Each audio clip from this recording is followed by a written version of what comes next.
Selamat pagi anak-anak, Shalom, apa kabar? Bu Ivon harapkan kalian semuanya kabarnya baik, luar biasa, sehat, dan ada sukacita. Nah, apakah kalian sudah siap mendengarkan Bu Ivon cerita? Ayo duduk yang baik, ya. Mendengarkan cerita yang akan Bu Ivon sampaikan. Hari ini judul ceritanya adalah Dick Whittington, ya. Dick Whittington adalah nama seseorang. Selamat mendengarkan. Cerita ini ditulis oleh Vera Southgate. Ada seorang anak bernama Dick Whittington, ya. Nah, Dick Whittington ini sudah tidak punya mama dan juga sudah tidak punya papa, ya. Dia mengurus dirinya sendiri, mandi sendiri, cari makan sendiri, ya, tidur sendiri dan mengurus dirinya sendiri. Nah, untuk membeli makanan anak-anak perlu uang, ya kan? Nah, dia bekerja. Bekerja apa? Ya, bekerja seadanya. Kadang-kadang dia membersihkan gudang, kadang-kadang dia mengecat rumah, kadang-kadang dia membawa sayur-sayur yang berat dari pasar, kadang-kadang membersihkan rumput halaman, dan sebagainya. Ya, nah seperti ini dia mencari pekerjaan di tukang kayu. Suatu hari Dick Whittington ini, ya, yang tidak punya mama, tidak punya papa, yang bekerja sendiri, makan sendiri, tidur sendiri, mengurus dirinya sendiri. Suatu hari dia mendengar orang sedang ngobrol, ya. Mereka membicarakan tentang kota London, ya. Mereka berkata, "Wah, London itu semua orangnya kaya. Masa sih? Aku belum pernah loh ke London." "Iya, tak kasih tahu. Bahkan jalannya terbuat dari emas." "Masa ada jalan terbuat dari emas? Itu hanya di surga." "Bukan, di London juga jalannya terbuat dari emas." "Hah? Masa?" "Iya."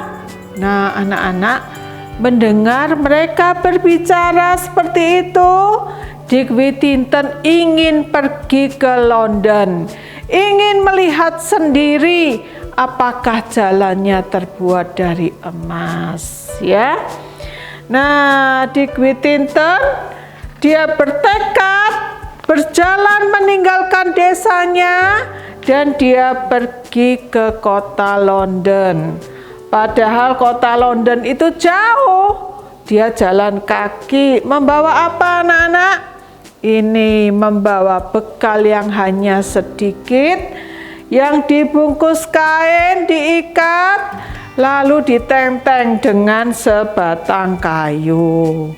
Dia jalan dari pagi sampai siang. Jalan-jalan belum sampai di kota London. Wah, ternyata London masih jauh sekali. Di tengah perjalanan, dia mendengar suara kuda. Tik tak tik tuk, tik tak tik tuk, tik tak tik tuk. Ternyata ada seorang yang membawa gerobak. Gerobak itu ditarik oleh sepasang kuda, 2 ekor kuda. Nah, bapak yang membawa gerobak itu di belakangnya berisi rumput kering yang banyak, penuh rumput keringnya, ya. Lalu bapak itu berhenti ketika melihat Dick sedang berjalan. Bapak itu bertanya, "Nak, kamu mau kemana?" "Oh, aku mau ke London." "Wah, kamu boleh naik di gerobakku, duduk di sebelahku, karena London itu masih jauh sekali." Wah, Dick merasa senang ditolong oleh bapak yang punya gerobak itu, ya. Mereka ngobrol, "Kenapa kamu mau ke London?" Iya, kata orang, London itu jalannya terbuat dari emas. Aku ingin melihat sendiri, apa betul? Nah, anak-anak, setelah perjalanan yang sangat jauh, Dick Whittington sampai di kota London. Ya, apakah betul kota London itu jalannya terbuat dari emas? Ayo, betul atau tidak? Kota London jalannya terbuat dari emas. Nah, begitu sampai di London, Dick merasa heran karena di jalan banyak orang. Gedungnya tinggi-tinggi. Ada gedung gereja yang sangat tinggi. Orangnya banyak, rumahnya bagus-bagus, ya. Dan Dick melihat, wah, ini jalannya kok bukan dari emas, kok biasa saja jalannya. Kok orang-orang bilang jalannya terbuat dari emas? Aku mau cari di mana jalan yang terbuat dari emas. Lalu Dick menyusuri kota London, ya, keliling di kota London. Ternyata adik-adik, anak-anak, apakah betul ada jalan yang terbuat dari emas? Wah, ternyata tidak ada, ya. Ternyata tidak ada jalan yang terbuat dari emas itu. Lalu Dick ini heran, kenapa orang berkata kota London jalannya terbuat dari emas, padahal aku sudah ke sana, tidak ada jalan yang terbuat dari emas. Nah, di kota itu Dick mencari pekerjaan, ya. Sampai Dick mengantuk, sudah malam, sudah capek, dan juga sudah lapar tapi nggak punya makanan. Lalu Dick menginap, bukan di rumah, bukan di hotel, ya. Dia tidur di sembarang tempat di halaman rumah orang. Dia tidur, nggak sempat mandi, capek, lapar, tidurnya nyenyak, ya, kecapean. Besok pagi waktu ayam berkokok, kokorayok, dia nggak dengar. Waktu matahari sudah ngintip-ngintip mulai terang sedikit, dia juga nggak sadar, dia kecapean, nggak bisa bangun.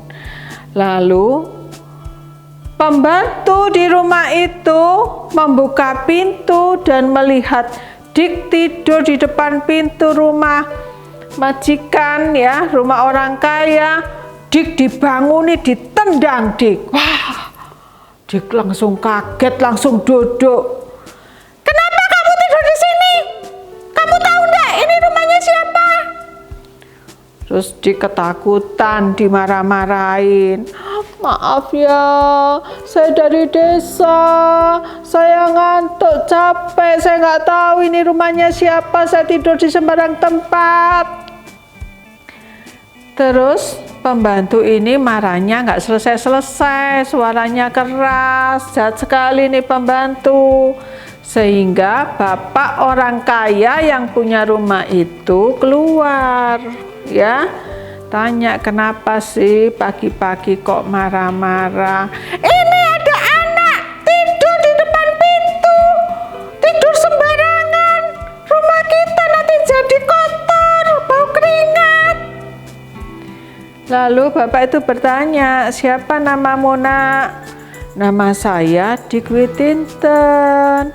Maaf ya Pak, saya dari desa, nggak punya kenalan di London, nggak punya teman, nggak punya keluarga, nggak punya siapa-siapa. Saya kecapean cari kerja, nggak dapat kerja. Jadi saya waktu malam tidur di sini. Oh, kamu cari kerja? Iya Pak, saya cari kerja. Boleh kerja di rumahku, katanya. Jadi bapak ini baik sekali. Bapak ini bernama Fitzwarren, ya.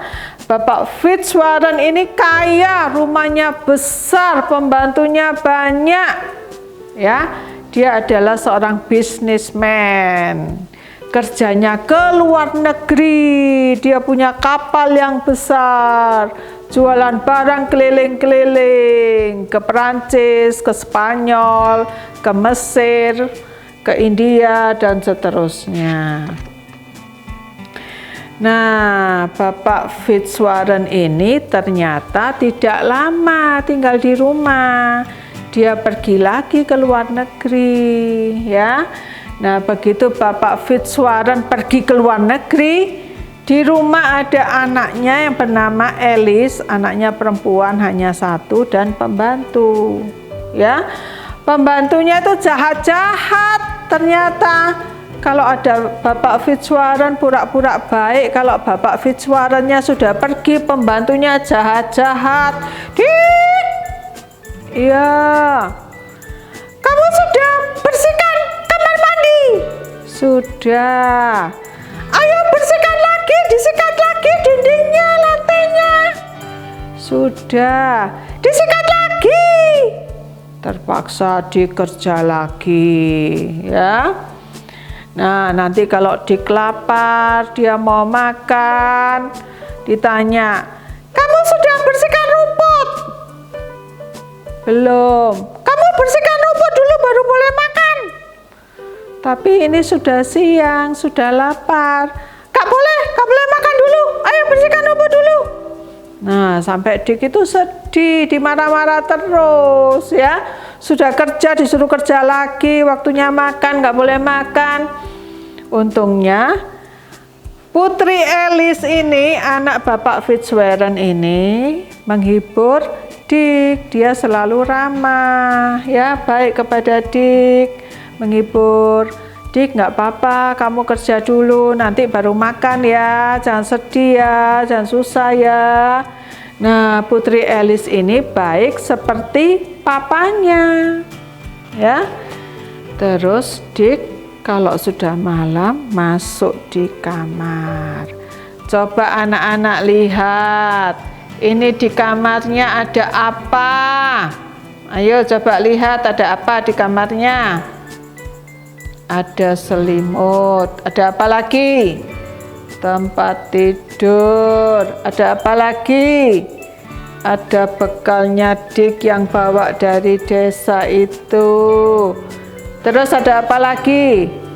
Ternyata di kamarnya Dik itu banyak sekali tikus. Banyak tikusnya. Ada yang di kolong, ada yang naik di atas selimut, ya. Tikusnya banyak sekali. Jadi Dik sedih, ya. Dia punya tempat untuk tidur, tapi tempat tidurnya, kamarnya banyak tikusnya. Lalu Dik ini berpikir, ya, nanti kapan-kapan kalau aku dapat duit, aku bekerja, aku dapat duit, nanti kalau aku dapat duit, aku mau beli kucing. Nah, ya, betulan. Dik bekerja sehari, 2 hari, 3 hari, 4 hari. Lama-lama Dik dapat duit, ya, dapat uang. Dik dikasih uang receh, koin-koin, ya. Nah, gajinya tidak banyak. Lalu dengan koin-koin yang dia dapat itu, dia pergi kemana? Dia pergi ke pasar. Mau apa? Ayo, mau apa? Pergi ke pasar. Mau apa? Siapa yang tahu? Dik mau apa pergi ke pasar? Dik pergi ke pasar mau membeli kucing, ya. Mau membeli kucing. Lalu kucingnya dibawa pulang setelah dibayar. Wah, sekarang Dik senang, ya. Kalau dia sedih-sedih, pembantu di sana jahat-jahat, Dik masuk kamar, dia gendong kucingnya, disayang-sayang kucingnya, sedihnya hilang, susahnya hilang, ya. Sekarang Dik tidurnya bisa nyenyak. Karena apa? Tikus-tikus yang ada di kamarnya ditangkap sama kucing, ditangkap sama kucing, ditangkap sama kucing. sampai tidak ada tikus lagi, ya. Nah, suatu hari Bapak Fitzwarren datang dari luar negeri, datang, ya. Nah, Bapak Fitzwarren ini dia seorang bisnismen, kerjaannya menjual barang ke luar negeri.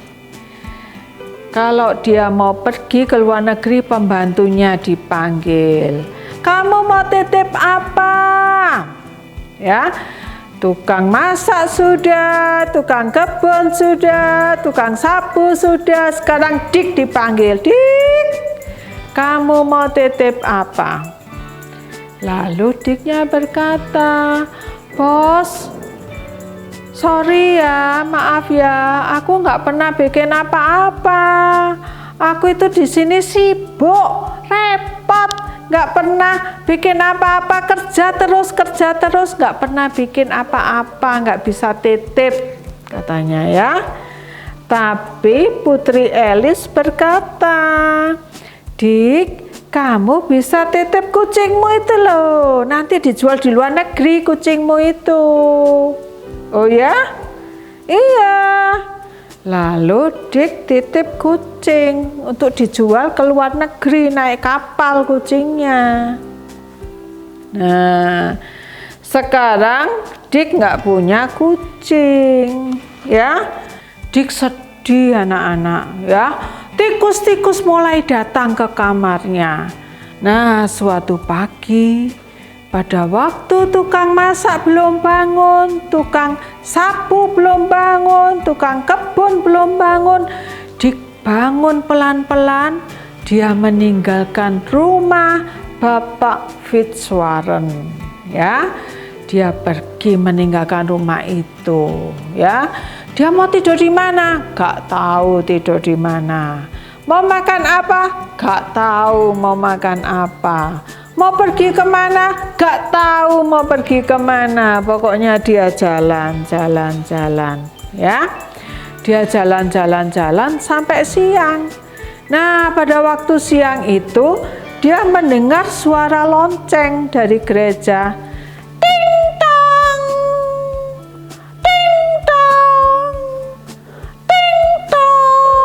Nah, pada waktu dia mendengar suara lonceng dari gereja itu, Dick seakan-akan mendengar suara pulango, pulango, pulango, kamu akan jadi wali kota London. Wah, Dick ketika mendengar lonceng itu, yang seakan-akan menyuruh Dick pulang, maka Dick pulang ke rumah Bapak Fitzwarren, walaupun di rumah itu banyak tikusnya lagi, sudah nggak ada kucing. Bapak Fitzwarren pergi ke luar negeri. Di kapal itu ternyata juga banyak tikus. Kucingnya Dick itu pintar sekali menangkap tikus, ya. Sampailah Bapak Fitzwarren di luar negeri, ya. Nah, di luar negeri itu Bapak Fitzwarren pergi ke istana. Di istana ada raja, ada istri raja, ada pegawai-pegawai. Disediakan makanan yang enak-enak. Tetapi di istana raja itu banyak sekali tikus. Lalu Bapak Fitzwarren berkata, di kapalku ada seekor kucing. Kucingnya itu pintar menangkap tikus, kata Bapak Fitzwarren. Ternyata di kerajaan itu, satu kerajaan tidak ada kucing. Mereka tidak tahu kucing. Mereka bertanya, kucing itu apa? Oh, kucing itu binatang yang nggak terlalu besar, besarnya kira-kira segini, kakinya 4, dia pinter menangkap tikus. Oh, boleh, ambil kucingmu itu. Ya, lalu Bapak Fitzwarren pergi ke kapal, kucingnya diambil, dibawa ke istana yang ada rajanya tadi, yang ada makanan enak tadi. Begitu kucingnya dilepas, Kucingnya langsung menangkap tikus. Tikusnya lari, ditangkap. Tikusnya lompat, ditangkap. Tikusnya sembunyi, ditangkap. Sampai semua tikusnya mati, ditangkap oleh si kucing. Lalu raja itu membeli kucingnya Dick Whittington yang dibawa oleh siapa? Bapak Fitzwarren, ya. Nah, dibeli, dibayar bukan dengan uang tetapi dengan emas permata. Nah, begitu Bapak Fitzwarren datang ke rumah, pembantunya dipanggil. Tukang masak, ini uangmu, ya. Dick, iya bos. Waduh Dick, kamu ini sangat beruntung, kamu ini sangat berbahagia. Kenapa bos? Itu kucingmu dibeli oleh raja, dan raja bayarnya bukan pakai uang, tapi pakai sekotak perhiasan, sekotak permata. Kamu bisa jual, uangmu akan menjadi banyak. Lalu setelah itu Dick membeli baju yang bagus, membeli sepatu yang bagus, dan Dick hari itu menjadi orang kaya, bukan lagi menjadi pembantu. Ya. Lalu Dick yang sudah menjadi orang kaya itu menikah dengan Putri Alice, anak Bapak Fitzwarren.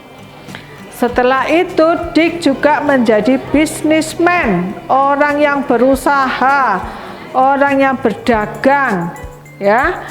Dan Dick Whittington dipilih menjadi wali kota London sebanyak 3 kali, ya. Jadi pada waktu Dick meninggalkan rumah, dia mendengar apa? Mendengar lonceng. Lonceng gereja, ding dong, ding dong, ding dong. Seakan-akan loncengnya itu berkata apa? Pulango, pulango, pulango, kamu akan jadi wali kota London. Dan betulan Dick menjadi wali kota London karena Dick mendengar suara lonceng dan dia mau pulang. Ya. Nah, anak-anak, dari cerita ini kita belajar, jikalau kita mengalami kesulitan, kita jangan putus asa, ya. Karena orang yang bertahan di dalam kesulitan akan diberkati oleh Tuhan. Ya, suatu saat kesulitan itu akan berhenti, akan selesai, dan kita diberkati oleh Tuhan. Baiklah anak-anak, sampai berjumpa dalam cerita yang lain.